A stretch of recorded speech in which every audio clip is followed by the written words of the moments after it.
жол мұраты жету, тағы 3 қалаға жүрдек пойыз қатынайтын болды. Іс кететін кадр шешеді. HR сервистің жаңа тұжырымдамасы талқыланды. Озық идеяңды ортаға салып шетелге жолдама ал. Самұрық-қазына үздік IT бастамалар байқауын жариялады. Қазақстан темір жолы Астана мен Қызылорда, Өскемен арасына енді жүрдек пойыз қатынайтынын хабарлады. Одан бөлек Шығыс Қазақстан облысының орталығы мен Алматы қаласы арасын жүрдек пойыз жалғайды. Ұлттық тасымалдаушы ағымдағы жылдың 8 айында 13 миллион 600 мың жолаушыны діттеген жеріне жеткізген. Соның тең жартысы жаздың 3 айында жолға шыққан екен. Маусым, шілде мен тамыз айларында 6 миллионға жуық жолаушы темір жол кассаларынан билет алған. Соның 298 мыңы сапарда жүрдек пойызбен қатынауды жөн көріпті. Жолға шығындалатын уақытты барынша қысқарту үшін Жолаушылар тасымалы акционерлік қоғамы биыл жыл соңына дейін Астана Қызылорда, Астана Өскемен және Алматы Өскемен бағыттарына бірден 3 жүрдек пойыз жүретін болады. Бұған дейін маусым айында Астана Шымкент бағытында және тамыз айында Алматы мен Ақтөбе арасында осындай жүрдек пойыз жалғаған болатын. Самұрық-қазына акционерлік қоғамы тобына кіретін компаниялардағы HR қызмет түрленеді. Осы саланың алдағы 3 жылдағы дамуын қамтитын тұжырымдама әзірленді. Қор құрамындағы компаниялардағы HR саласына жауаптылар бас қосып, жаңа тұжырымдаманы талқылады. Келешекте негізгі HR процестерді қолдауға арналған сараптама орталығы құрылмақ. Ол қызметкерлерді іріктеу мен жұмысқа алудан бастап, ұйымдық құрылым мен өзгеріс жөніндегі жобаларға дейінгі 6 бағытты түгел қамтиды. Осы істі түрлендірудің арқасында бағынышылық ұзақ кеткенде 5 деңгейден тұрмақ. Әрі қазіргі HR процестер оңтайландырылып, олардың 80% стандартталады. Бұл жалпыға ортақ, ал әр еншілес компанияның ерекшелігі мен қажеттілігіне сай тек 20% өзгешелеу болмақ. Ең негізгісі HR процестер дұрыс қалыптастырылып, әлемдік деңгейге сай автоматтандырылмақ. Дүние жүзіндегі үздік 100-ке кіретін компаниялардың 85% осы модельде жұмыс істеп жатыр. Технологияларға инвестиция салу керек және құрылымды қайта қарап ойлануымыз қажет. Кәсіби HR мамандарды дайындаған жөн. Бастысы әкімшілік процедураларға кететін уақытты үнемдеп, оны стратегиялық мәселелерге, таланттарды дамытуға арнауға болады. Озық ойыл мамандарға айрықша мүмкіндік. Самұрық-қазына білікті IT мамандарға ерекше байқау жариялады. Қор компаниялары тобында жұмыс істейтін 3000 маманның ішінен көшбасшы 100-ді анықталмақ. Ол үшін IT мамандар өздері қызмет атқаратын компанияның жұмысын жақсарту жөніндегі ұсыныстарын әзірлеуі керек. Қыркүйектің 17-сіне дейін Самұрық-қазына акционерлік қоғамының бірыңғай порталына тіркеліп, бастамасын жолдауы қажет. Байқау 2 кезеңнен тұрады. Құжаттарды қазанның 31-іне дейін толық тапсыру талап етіледі. Іріктеуден іркілмей өтіп, ерекше тиімді бастама ұсынғандар шетелге қысқа мерзімдік тағылымдамаға жолданады. Олар трансформация бағдарламасын табысты іске асырған алпауыттардан тәлім тере алады. Үміткерлердің идеяларын білікті мамандардан құралған сарапшылар комиссиясы іріктейді. Оның жұмысы барынша ашық әрі айқын етіп ұйымдастырылмақ. Жоспарлы жұмыс мүлтіксіз атқарылса, тәлімгерлердің алғашқы легі ақпан-наурыз айларында шетелге аттанады деп күтілуде. Бастысы идея. Одан әрі тіркелу мен іріктеуден өту жолы барынша қарапайым.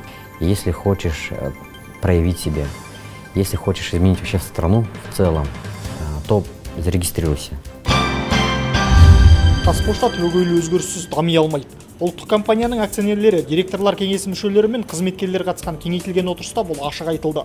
Операциялық тиімділікті арттырып, шығындарды мейлінше азайту міндеті тұр. Одан бөлек кірісті ұлғайту үшін түбегейлі өзгеріс талап етілмек. Структура очень тяжеленная. Компания ішіндегі құрылым тым күрделі. Бір өзіңізде 4 орынбасар, бір қаржы директорымен толып жатқан қызметтердің жетекшілері бар.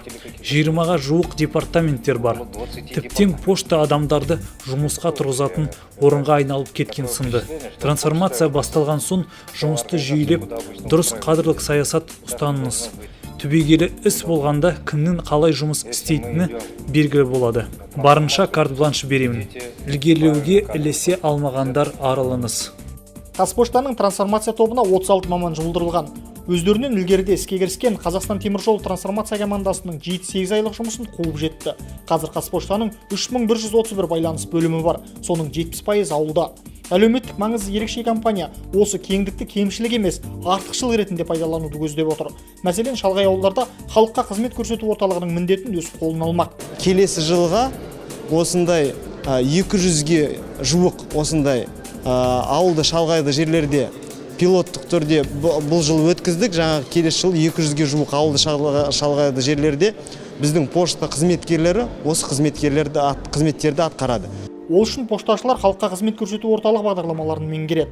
Өстіп біртіндеп біздегі пошта байланысы гибридті поштаға айналады. Одан бөлек шақыру қағазын жеткізу мерзімін 10 есеге қысқартпақ. ал қаладағы бөлімшелерде электронды кезек жүйесі енгізіледі. Бұдан бөлек бірегей колл орталығы ашу жоспарланған. Отырысқа қатысқан директорлар кеңесінің мүшелері ұжым болып, ортақ мақсатқа тегіс жұмылса, нәтижеге тез жетерін айтты. Бұл жолдағы басты артықшылықтарды атап көрсетті. Қазпошта по определению банк. Қазпошта бүгінгі сипатын сақтап қалмай, тұтынышы тұрғысынан ойлауы керек. Артықшылықтарды пайдаланғаны жөн. Мәселен, Қазпоштадан басқа ешкім банктық қызметтер көрсете алмайды. Сұранысқа ие қызметтер енгізілгені жөн. Бастысы барлық бастама жұмысты жақсартуға бағытталуы керек. Трансформацияда қателік болуы мүмкін, қарсылық болмағаны керек. Ол үшін мамандардың біліктілігі анықталып, қажет болған жағдайда оқытылады. Кең көлемді оқыту бағдарламалары әзірленеді. Кең ауқымды бағдарлама басшылардан бастап поштаның 22 мыңдық ұжымын түгел қамтымақ. Қор құрамына кіретін әр компания, онда жұмыс істейтін әр маман сол компанияның құнын өсіруге ынталы болуы керек. Ынталы ұжым жұмысты жақсарту мүмкіндігін оңай табады. Повышение операционной эффективности только на 2% дает экономию 90 миллиардов. Компания құнының арттыру мүмкіндіктерін бірден көрініп тұр. Мәселен, тек операциялық тиімділікті небары 2%-ға жоғалтсақ, бірден 90 миллиард теңге үнемделеді. Ал біз 2020 жылға қарай тиімділікті 5%-ға арттыруды көздеп отырмыз. Бұл 200 миллиард теңге қаражат. Мәселен, Атырау мұнай өңдеу зауытын жаңғырттық деп мақтанамыз ғой.